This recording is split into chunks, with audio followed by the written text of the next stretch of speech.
একসময় জীবিকার তাগিদে বস্তা টেনেছেন, রাস্তা নির্মাণ আর বাঁধের কাজে শ্রমিকের মতো কঠিন পরিশ্রম করেছেন। রাতের আধারে কেরোসিনের বাতির ক্ষীণ আলোয় চালিয়ে গেছেন পড়াশোনা।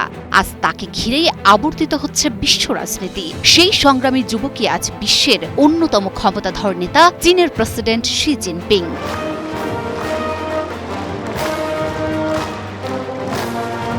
তিনি এখন বিশ্ব মঞ্চের অপ্রতিদ্বন্দ্বী এক নাম। ট্রাম্পের পর এবার রাশিয়ার প্রেসিডেন্টের চীন সফরকে কেন্দ্র করে বেইজিং এখন বিশ্ব নেতাদের মিলন মেলায় পরিণত হয়েছে, যেখানে আকর্ষণের কেন্দ্রবিন্দুতে সেই লড়াকু জিনপিং।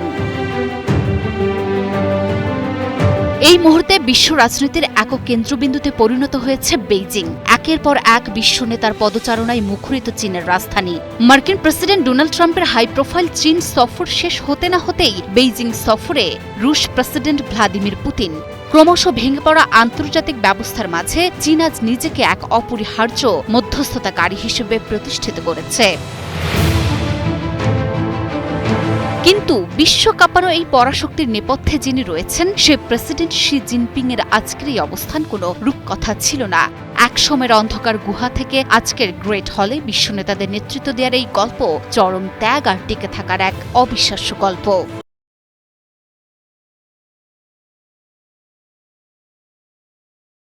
60-এর দশকে মাও সেতুংয়ের সাংস্কৃতিক বিপ্লবের সময় রাজনৈতিক পট পরিবর্তনে পদচ্যুত ও কারাবন্দী হন শি জিনপিংয়ের বাবা, প্রভাবশালী কমিউনিস্ট নেতা শি জংশুন। মাত্র 15 বছর বয়সে বেইজিংয়ের আইসি জীবন ছেড়ে শি জিনপিংকে নির্বাসিত হতে হয় দূরবর্তী শাআনশি প্রদেশের প্রত্যন্ত লিয়াংশে গ্রামে। টিকে থাকার লড়াইয়ে সাধারণ কৃষকদের মতো বস্তা টানা, বাঁধ নির্মাণ আর রাস্তা তৈরির মতো হাড় ভাঙা খাটুনি খাটতে হয়েছিল আজকের এই বিশ্বনেতাকে। লিয়াংশেহের সেই হলদে পাহাড়ের একটি কৃত্রিম গুহায় কেটেছে তার দীর্ঘ 3টি বছর, যেখানে বিদ্যুতের আলো ছিল না কোনো আধুনিকতা।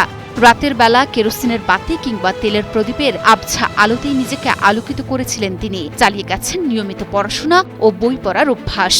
যে কমিউনিস্ট পার্টি একসময় তার বাবাকে ধ্বংস করতে চেয়েছিল, নিজের মেধা ও অদম্য টিকে থাকার ক্ষমতার জোরে সেই পার্টিরই সর্বোচ্চ নেতা ও আজীবনের প্রেসিডেন্ট হলেন শি জিনপিং। আজ ট্রাম্প কিংবা পুতিন, বিশ্বের সব ক্ষমতাধর নেতার গন্তব্য এখন বেইজিং। গুহা থেকে শুরু হওয়া শি জিনপিংয়ের সেই মহাযাত্রা যেন আজ বিশ্বকে এক সুতোয় বাঁধার নতুন মঞ্চে রূপ নিয়েছে। মার্কিন প্রেসিডেন্ট ডোনাল্ড ট্রাম্পের সফরের ঠিক পরপরই রাশিয়ার প্রেসিডেন্ট ভ্লাদিমির পুতিনের এই বেইজিং যাত্রা বিশ্ব কূটনীতিতে চীনের বিশাল প্রভাব ও শক্তিরই বহিঃপ্রকাশ। একের পর এক শীর্ষ সম্মেলন আয়োজন করে বেইজিং আজ বিশ্ব মঞ্চে প্রমাণ করছে তাদের বাদ দিয়ে বর্তমান বৈশ্বিক সমীকরণ মেলানো অসম্ভব। বিশ্বের বড় বড় সব রাষ্ট্রপ্রধানরা এখন সখ্যতা গড়তে চান চীনের সাথে। আর এই সব কিছুর কেন্দ্রবিন্দুতে রয়েছেন একজন মানুষ, প্রেসিডেন্ট শি জিনপিং।